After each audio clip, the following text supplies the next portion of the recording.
focus. Triple M, it is Troy with you this morning. Well, I'm guessing this bloke doesn't really need an introduction, but he's going to get one. Rod Gribble, good morning there to you, sir. How are you, mate? I'm not going too bad. How are you going? You got enough rain yet? Yeah, no, we've been pretty fortunate in our area. We've had a couple of decent drops in the last, probably 3 to 4 weeks, I suppose. And, yeah, no, it's been pretty good. But, sort of east of us, probably 150 k's east of us, it's, it's dried off. They could do with some rain there. Anyway, that's agriculture. Not the first time it's sort of happened, unfortunately, but hopefully it does get a little bit better going forward. Thought we'd speak, a little bit of background about yourself there, Rod. Is it true that you started out as a header mechanic? Yeah, that was many, many years ago, probably too many years ago. So, I started as a header mechanic and just fixing headers. And then after I did that, I spent a year in the US working for a custom harvester. And that was a great experience. And you see all different types of conditions, because we're in Australia our conditions are very different to most of other places in the world. Probably places in South Africa are similar or something like that. But over there, especially when you go from north to south, like the conditions vary so much. And you'll just see why a machine works so well in some areas and then it just really, really struggles in other areas. And now these days, a professional contract harvester for, close to 30-odd years or so, mate. Yeah, been doing that on our own and for 30-odd years, I suppose, and fiddling with headers and trying to get them better because, basically they're all bloody expensive and you've got to get the best out of them. There's no other way. And quite frankly, most of the headers that we get in Australia, they're a corn-designed machine because corn is a major, major crop around the world. And our conditions are different, so you've just got to change them to suit your conditions, and and there's bits and pieces available. So I've probably spent 25 years or 30 years of making them go better. And I've sort of come to the conclusion you spend about 20 grand to find out which 10 grand works. And, but like anyway, always, mate. Huh? Yeah. There's no free rides in this thing. When you think you know it all, another year's throat comes up and puts all that aside. Yeah, talk us through your terms, because I think you've been both the president and the secretary at the Australian Custom Harvester Association. Can you talk us through those roles? ACH was originally the Australian Grain Harvesters Association. It started in 1974, so it's a much older organisation than what the American Custom Harvesters Association is. And primarily that started out as an organisation to represent the interests of professional contract harvesters and farmers in moving machinery on road was the prime thing. Okay. And that really hasn't changed in, 40 years, I suppose. It's always difficult. And because the machines got bigger and things like that and all that sort of stuff. And anyway, but that's what basically. So I was secretary for about 2 or 3 terms and president for about 3 terms or something like that. And so it's interesting. You meet a lot of different people, and when you're in that sort of situation, like I was president when we went all through that COVID border shutdowns and things like that, being on a lot of advisory committees to health departments and governments is it's a real eye opener, and let's just say how minders think and advise their governments. All right. Now, what's the number one reason, say, that growers out there, or maybe even the dealers, what do they ring you for these days, mate? It really comes down to say, how do I get my header going better? And the first bit that I ask, because I'm not there, that could be 1,000 k's away. Absolutely. I just say, what have you doing? What have you done? Have you gone the basics? And the basics is really, have you read the operator's manual from front to back? And then adjusted the machine from front to back as per the operator's manuals you've got to get a baseline starting point. And the operator's manual is, that's the best place for them. They don't write operator's manuals just to, add weight to inside the cab or something. There's huge amount of information. So I just call it, you've got to get the basics right. And that, especially in a flagship case machine, that means simple things like getting the tyre pressures right for a start, getting that feeder face angle right, the level and centre of that module frame is most important, and measure all the sieves and calibrate them to make sure that they are right. They open evenly from front to back, side to side. That machine 3 degrees lean forward is an absolute must-do. Spike bars over the rear of the separation area, top sieve rear curtains, all those things are a must do. Yeah, just all the basic bits. And then once you've done the basic bits, and then, you've got the best out of the OEM concaves or rotor bars or whatever it is, then you can fit, some RC thresh concaves and separation modules and things like that. And they just make the next step of things. But you've got to do all those basic things for a start, because, new flash concaves won't fix worn out rotor bars or worn out cone vanes or, worn out sieves. All those things play a big part. So it's an incremental step of getting these machines right. So how do you go about, say, assisting the growers out there now, Rod? Often I do. There's been calls for workshop, like I was originally part of the original setup of the GRDC harvester workshops. So I do stuff on my own as well. People ring me up. A group might ring me up and say, could you come down and, they get 20, 30 people there, and I just run them through from front to back and show them exactly what it is for their machine and how to set them up. Like there's the new 50 series machines with harvest command and feed rate control. They're a different machine to a 40 series. Even they look the same and, they've got a lot of parts in common, but it's just a different machine. And you really got to understand what the machine is trying to do under the criteria you've set it. Because it's not rocket science, that thing. It only works on the way that you have set it under the criteria. So, there's a few tricky things in there, but that automation, that works exceptionally well, that stuff. Sort of sounds to me that you do like sharing the information and the data that's available. Yeah. My phone does not stop during harvest. And, but anyway, that's just what it is. It's there's a lot of people that just they might own the machines, but they don't get the time or have the time to fully understand them. Most growers have got 27,000 things running around their brain at the same time and trying to catch 9 balls in the air at the same time, and so there's often. They've got staff on their machines and, they're often not experienced and things like that. And so I just try and help them out, things like that. And when they do it all, like there's been plenty of cases, especially in the last year, where it was a difficult harvest around on the east side because of the weather. There was a heap of them ring me up, and I went out to a few and I just started from scratch. And I said, look, you've got to start from scratch. You've got to go from front to back and do it all. And the improvements are. It's massive improvements from what they were to what you can get out of them. There's a couple of people. A bloke down south was near Horsham Way. He rang me up last year.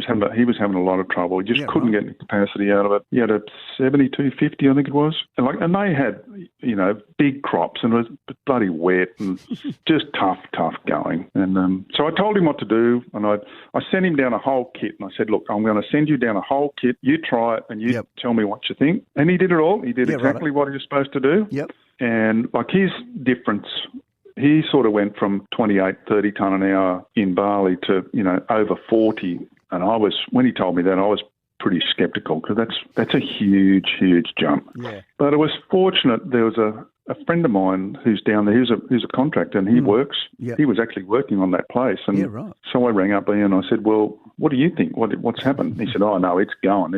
It's off. It's much better. So that's good to hear when those things are. Yeah, when they go like that, absolutely. Yep. Yeah, but that's not. That's probably from a bit of poor setup for a start. Okay. It's when you get that massive jump in things, and plus he did everything. Like he put concaves, he put spike bars, he put top zip curtains, he did the level and centre. He did everything that you're supposed to do, and that made a huge difference to them. It's good when things like that happen. So would you roughly know, Rod, how many, say, farmers run your products and where they are, where they're based? Look, from memory, I think there's about 50-odd sets of concaves and probably at least 50-odd sets of separation modules. I only just started those last year because I was having a bit of trouble in rice, and I made these sort of ones up. Well, that sort of turned into a bit of a beast in a hurry.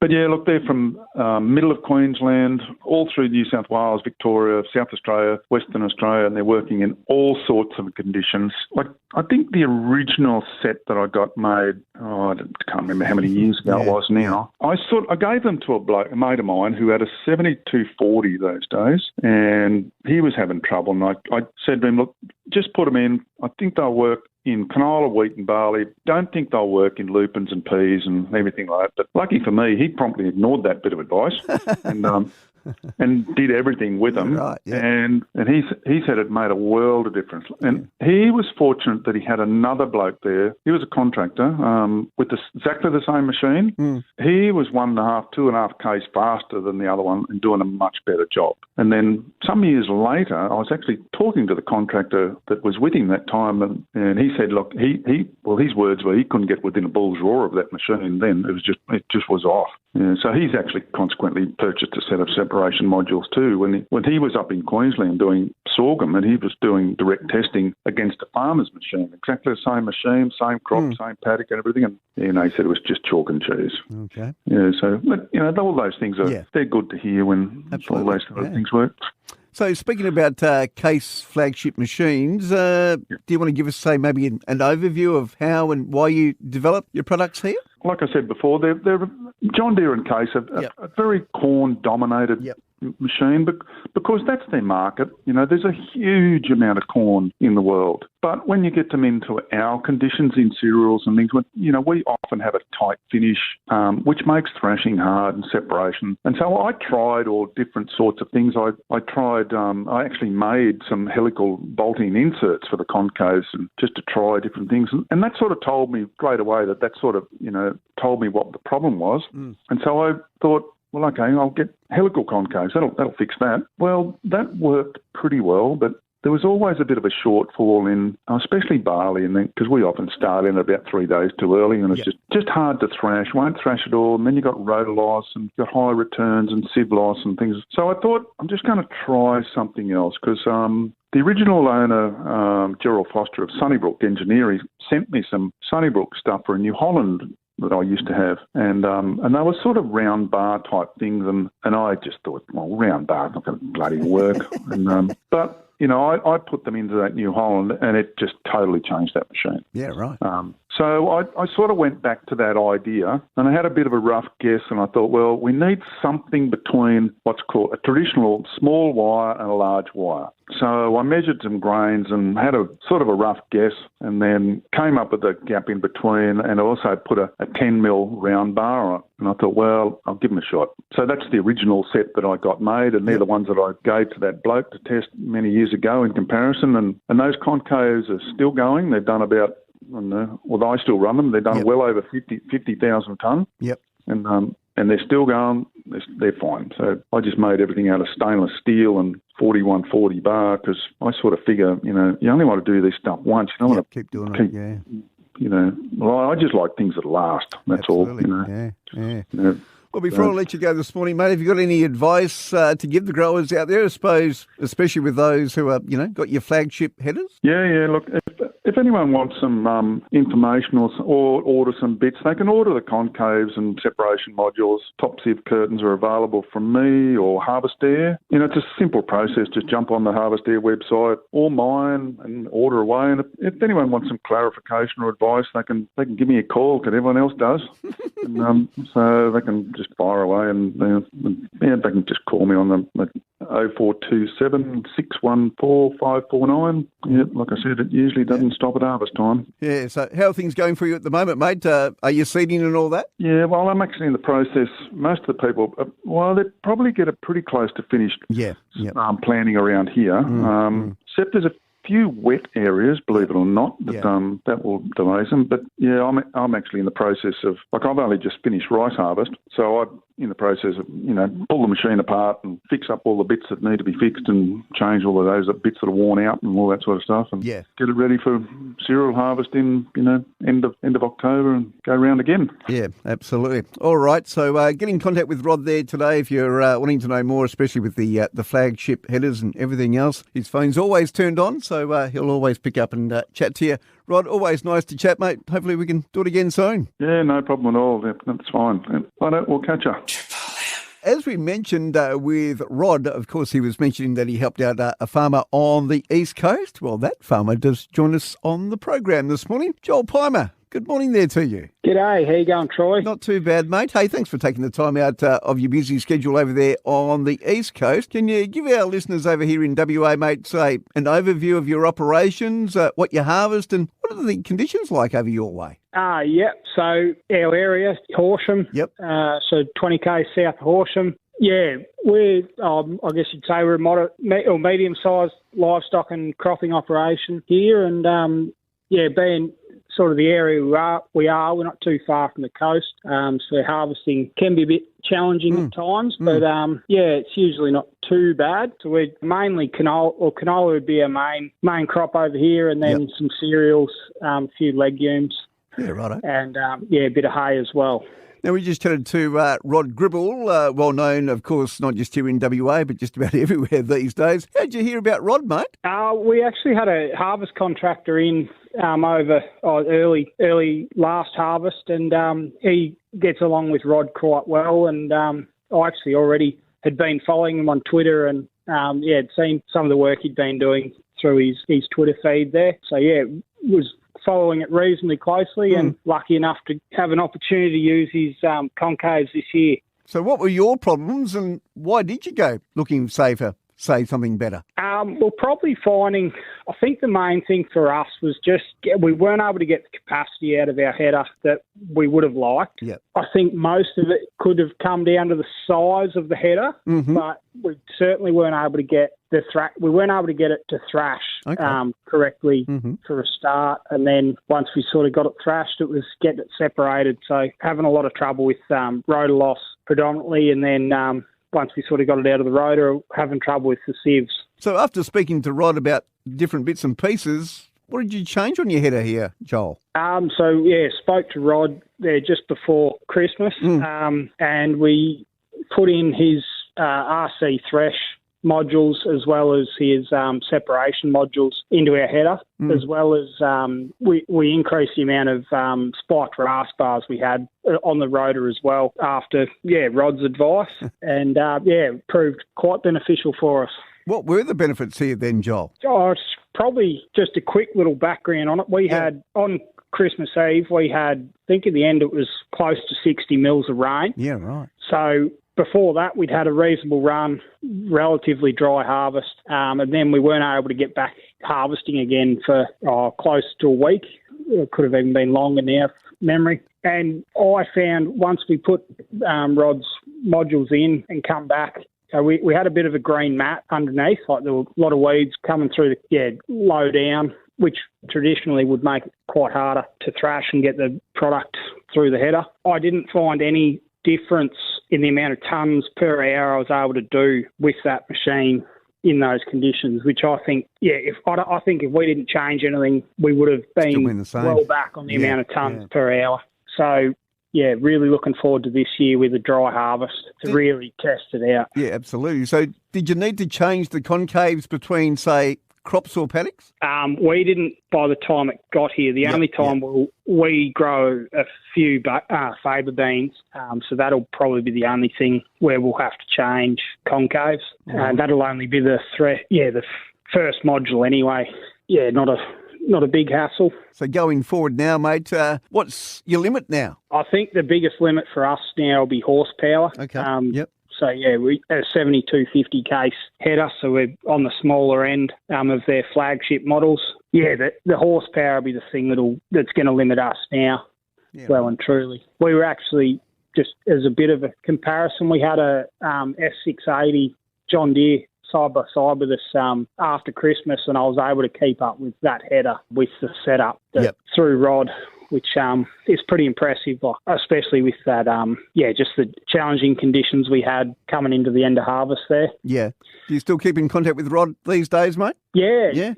Had a few conversations since harvest, and it's been really good just bouncing a few ideas off one another, and he's really good. Definitely suggest anyone interested in his modules to have a chat with him. He's really good. No, he definitely knows the flagship case headers inside and out, that's for sure. He certainly does. Well, he's been working on them for a long time, and I think he's still got a long time to go, mate. So, certainly a wealth of knowledge is Rod Gribble. Mate, I'll let you go. I know you've probably got a busy day ahead, but thanks for taking the time out and having a chat with us this morning. No worries. Thanks for that. Yeah, there he is, Horsham farmer Joel Pymer, chatting to us today about his relationship with the great Rod Gribble, and they still keep in contact these days as well, which is great news, and I'm sure everybody keeps